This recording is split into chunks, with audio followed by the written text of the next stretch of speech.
kindergarten's a mystery to me. I have the kids that are graduating. What is your day like in your kindergarten class? That's a good question. It's very fun, very energetic. You have to have lots of energy.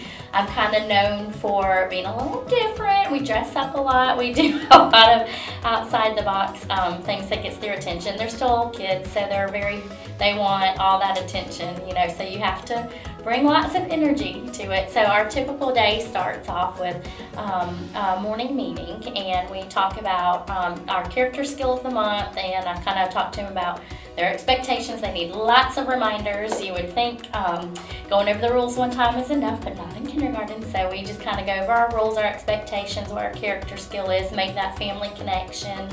And then we go on about our day. We usually start with the whole group, but they work with lots of partners because they need to get up and get moving.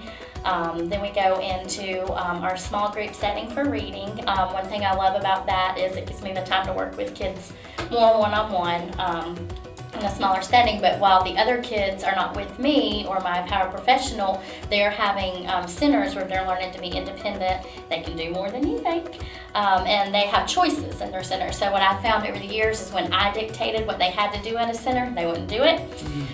Behavior problems would come up, they'd be bored, they'd have those early finishers. So by giving them choices, they're really taking ownership of their learning, and they're helping each other, and that collaborative part comes into place.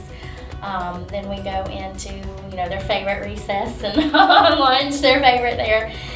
We do independent reading time, which a lot of people think kindergartners can't do. And it starts off very, very simple, just getting them to look at a book and stay in their space. But it grows up to them being able to read books on their own, and I conference with students during that time. Same thing with Writer's Workshop. It's kind of the same way. And then we end our day, they go to specials. There are connection classes that y'all might know as. And then at the end of the day, we come back with math. We've done whole group math in the morning, so we go back to those small group math centers.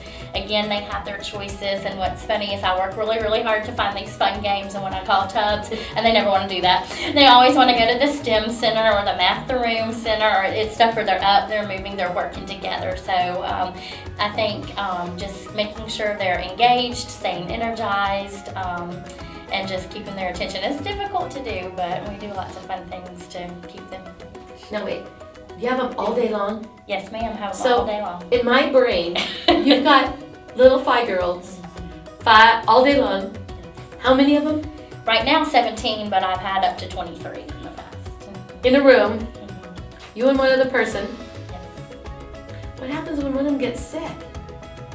Well, most of them we do at the beginning of the year teach them how to go around to places that they need to go. They know where the nurse is, or we find a responsible child who is also a little bit independent. They can go, or having that paraprofessional in my room can help them and take them to the nurse. So there is that. I want to end by telling you thank you. Bless you. Because there's no way I could do something. Well, I couldn't teach high school. So.